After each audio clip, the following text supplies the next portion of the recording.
Mũingĩ wa Rumuruti kaunti-inĩ ya Laikipia nĩ ũthingatĩte maabithaa a borithi mathuthurie gĩkuũ kĩa mũndũrũme ũmwe ũrĩa ũrerĩkana kũragwo nĩ abithaa wa mũhohio mwena ũcio. Kwa hivyo nataka kuomba serikali, hiyo hatua imetendeka hapo mara mingi. Saa hii karibu ni mtu wa 4 ndio ameuawa katika sehemu hiyo. Na sehemu hiyo sio ya jiji, sio ya nani, hiyo ni sehemu ya serikali. Ingefaa serikali sasa ikuje ichukue wale wauaji hatua. Maugĩte mwanake ũyũ wa ũkũrũ wa mĩaka 21 aroragirwo nĩ abithaa wa NPR ũrĩa nĩ mũrangĩri wa mũgũnda ũmwe akĩmũcukĩra kũrĩithia mũgũnda-inĩ ũyũ mũgarũ na watho. Na jambo lingine, huyu kijana ambaye ameuawa sehemu za serikali, sio ranch ya mtu.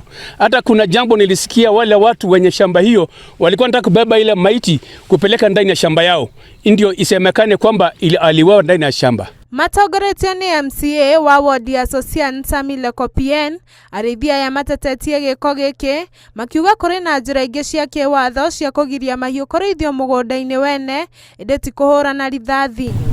Tena ya huzuni kubwa ni kwamba wanaua ndani ya boma lao, si ndani ya shamba ya mtu, ndani ya boma lake. Na hawa KPR warudishwe kwa mafunzo, wafundishwe sheria bunduki vile watatumia, kwa sababu vile wanatumia bunduki sio haki. Arĩithia ya makĩrũrũngana nginya ceceni-inĩ ya borithi ya Rumuruti maugĩte nĩ gũkoretwo na wongerereku wa ciĩko ta ici, makĩenda abithaa ũyũ wa NPR atacũkĩrio makinya ma kĩwatho. Na hiyo kitu tena ilikuwa imetendeka sehemu za Sigera.